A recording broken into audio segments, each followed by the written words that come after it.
Fruit-based tea is known as the house wine of the South. So what do tapioca and bubbles and chewing have to do with the latest evolution of the drink? Apparently everything. This morning we're learning all about the hot new trend of bubble teas, and Terry Pham, the owner of Fat Straws Bubble Teas, is here to tell us all about it. Fat Straws Bubble Teas. Help me understand this. Well, let me give you a little history lesson here on bubble tea. This started in Taiwan, and they had some tea vendors catering to young kids after school. They were competing for their after-school money. So what they would do is they would take unsweetened tea, just like this right here, this jasmine tea, mix it in a cocktail shaker, add a little fruit juice.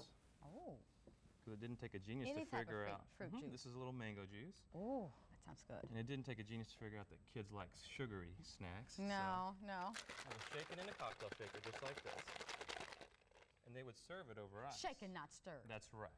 Okay. And as you can see, after having been shaken, there's a little froth of bubbles on the top of the cup. So kids coined the term bubble tea. Bubble teas. So what one vendor did to differentiate himself from the others is he decided to add little tapioca balls to the bottom of the drink. So you got bubbles in the top and bubbles in the bottom of your drink.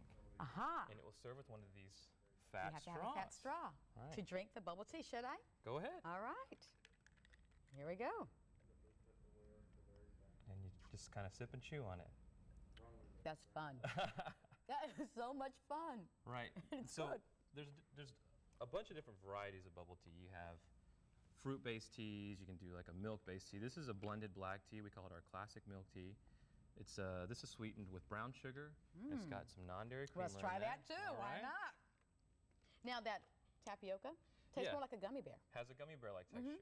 Not what I expected. And tapioca comes from actually a root called the cassava root, similar to a sweet potato. And that's dried and ground up. And they add a little caramel and maple, which gives it its dark color. And it kind of has this appearance right here. That's good. Right? And then once you cook it, you actually cook it in boiling water. And cook it for about 30 minutes. And after it's done boiling, you actually let it sit and simmer for another 30 minutes. And that gives it this nice gelatinous texture.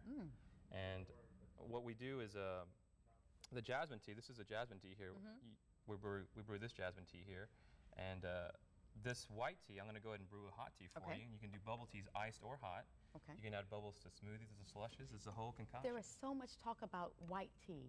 Help me understand the benefits of it, because we've heard about the green tea. Sure, there's a whole bunch of different varieties. So you have white tea, you have green, oolong, and black. Now white is the most unprocessed. It's got the highest number of antioxidants. It's very low in caffeine. I don't know if you've seen the Snapple commercial where they talk about plucking the baby bud. So what happens is a white tea, the tea leaf grows, and then the very top bud, it's only harvested 2 or 3 days a year. And they pluck the top of that off, and that's what you have here. And this is our white summer rain. It has a nice cantaloupe and jasmine essence. All right, so we're going to go ahead and brew some of this up. Now how long does that take? It takes about 2 minutes. Because it's a white tea, you have to brew it at a slightly lower temperature than a black tea. So this is going to brew at about 175 degrees, which is slightly less than boiling.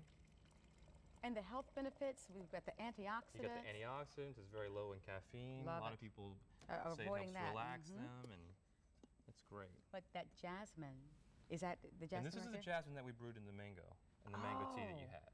And this is actually a jasmine pearl. It's a hand-rolled jasmine tea. And that smells. Sure. It just relaxes you. It does. I just felt all the stress leave from my shoulders and my neck. And the way this is traditionally done is they actually take green tea leaves and they lay them out, and they'll take a bunch of jasmine flowers and lay it on top, and then it absorbs the essence of the jasmine. And they'll repeat this process 9 to 10 times. Now, do you serve that hot? You do serve this hot. All right. Do we add any texture to it? Add some bubbles to it if you like. Sure. Why not? We also have some other add-ins. We call them jellies. They have a similar texture to bubbles. This is a mango jelly, and it's like kind of a mixed fruit. They're actually a fruit flavor. So they go great in a fruit drink or a slush or a smoothie.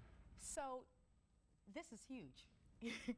Tell me about the crowd that you're getting there. A lot of youngsters? Sure, a lot of youngsters. We started in Plano about 5 years ago. And like I said, this concept's been around for a while, but a little new to Texas. And we've had a huge success with it in Plano. You just opened a second store, We opened a second store down by the Galleria.